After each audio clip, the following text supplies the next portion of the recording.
तर आज आहे ना मैत्रिणींनो, आपण जी पफ स्लीव्ज असते अगदी ह्या ठिकाणी 5-6 किंवा 3-4 चुनी आपण घेतो.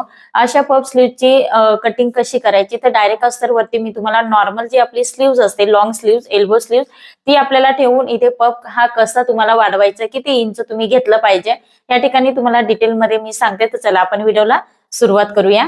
बघा, पफ स्लीव्ज कट करण्यासाठी आपल्याला रेग्युलर प्रमाणे जी स्लीव्ज असते ती तुम्हाला इथे मार्किंग करून घ्यायची आहे. बघा, ह्या पद्धतीने मी मार्किंग करून घेत आहे. ओके, आता इकडनं पण जसं आहे तसंच आपल्याला मार्किंग करून घ्यायचं आहे. हे बघा, ह्या पद्धतीने आपण मार्किंग करून घेत आहोत. मार्किंग करून घ्यायचं आहे. त्याच्यानंतर आपल्याला काय करायचं, ह्या पद्धतीने ओपन करून घ्यायचं आहे. फ्रंट साईडचा आर्महोलचा शेप आपल्याला इथे देऊन घ्यायचा आहे.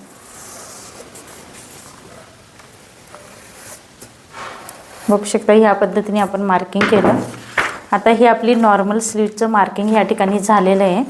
तर इथे आपल्याला काय करायचं आहे, वरती आपण 1.5 इंच घेणार आहोत.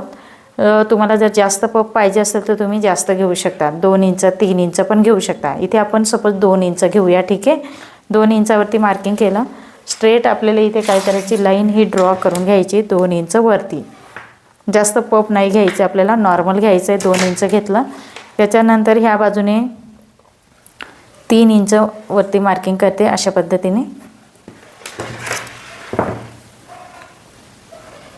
या पद्धतीने मार्किंग केलं आणि इथे आपल्याला काय करायचं, नॉर्मल शेप देऊन घ्यायचं आहे. हे बघा, या पद्धतीने आपल्याला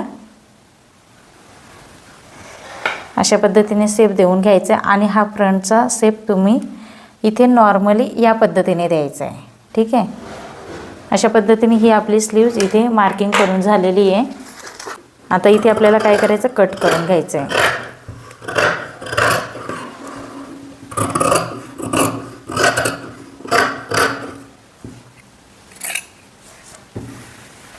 कट करताना व्यवस्थित मागे पुढे होऊ द्यायचं नाही आपल्याला.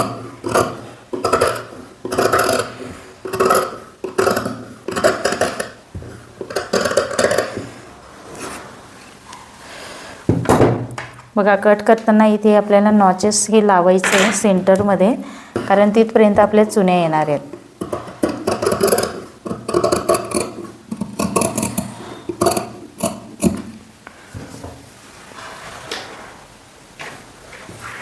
आता इथे आपल्याला सेंटरमध्ये कट लावून घ्यायचं आहे या पद्धतीने.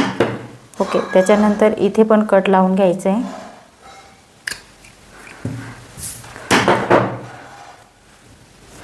आता फ्रंट साईडचा आर्महोल आपल्याला कट करण्यासाठी काय करायचं आहे, ही डबल स्लीव्ज आपली होती दोन्ही बाजूची ओपन करून घ्यायची.